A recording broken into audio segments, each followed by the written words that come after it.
Palma va néixer de les trobades d'Unitat Popular, una sèrie de trobades per debatre sobre diferents eixos sobre la nostra ciutat, i des de llavors va començar a caminar per oferir una altra alternativa, amb un peu en el carrer i un peu dins les institucions.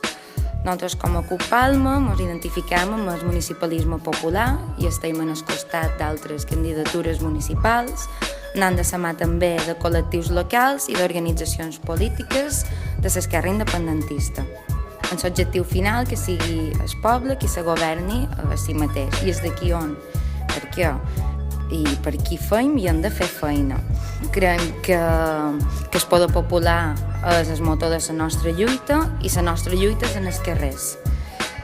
És una lluita que només serà possible des d'aquest àmbit i en la participació de totes, perquè barri a barri construïm l'alternativa i sobretot construïm la unitat popular.